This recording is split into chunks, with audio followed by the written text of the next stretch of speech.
If you're seeing annoying Websteroids ads in Google Chrome, don't worry. In this video, I'll show you exactly how to remove them step by step, and also clean up the settings that Adware often changes behind the scenes.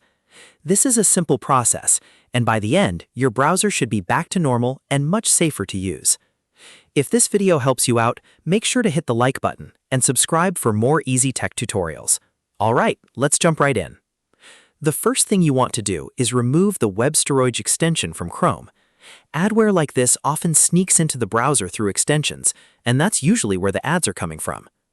Open Google Chrome, then go to the top right corner and click the 3 vertical dots.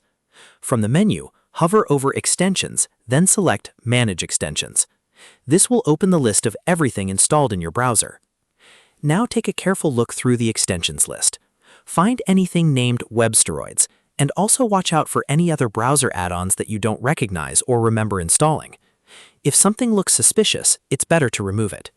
To do that, click the Remove button on the extension card, then confirm by clicking Remove again on the pop-up prompt. Once the extension is gone, you've already taken the biggest step towards stopping these ads. Next, we need to clear out any hijacked startup settings.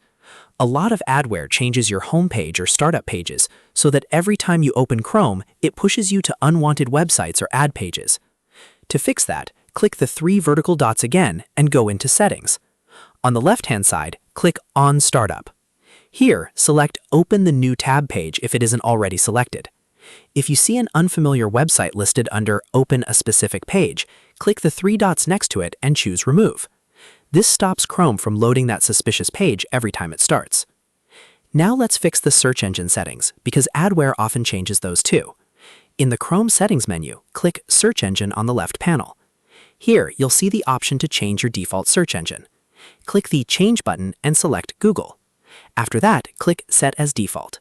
This makes sure your searches go through Google again instead of being redirected through some random or unsafe provider. At this point, your browser should already be a lot cleaner. But if the ads are still showing up, there's one more step I strongly recommend. Resetting Chrome settings can help remove hidden changes that Adware may have made in the background. In the Chrome settings menu, click Reset Settings on the left panel. Then choose Restore Settings to their original defaults. Chrome will show you a confirmation message, and when you're ready, click the blue Reset Settings button. This won't delete your bookmarks, but it will reset things like your startup page, search engine, pinned tabs, and extension-related changes, which is exactly what we want when dealing with Adware problems like Websteroids. After that, restart Chrome and check whether the ads are gone. In many cases, this final reset step clears out whatever was still causing the issue. So to quickly recap, remove the Websteroids extension, clear any hijacked startup pages, set Google back as your default search engine, and if needed, reset Chrome to its original defaults. Those 4 steps are the safest and most effective way to clean up your browser and stop Websteroids ads from coming back. If this tutorial helped you, please give it a like and subscribe to the channel for more simple fix-it guides just like this. Thanks for watching, and I'll see you in the next one.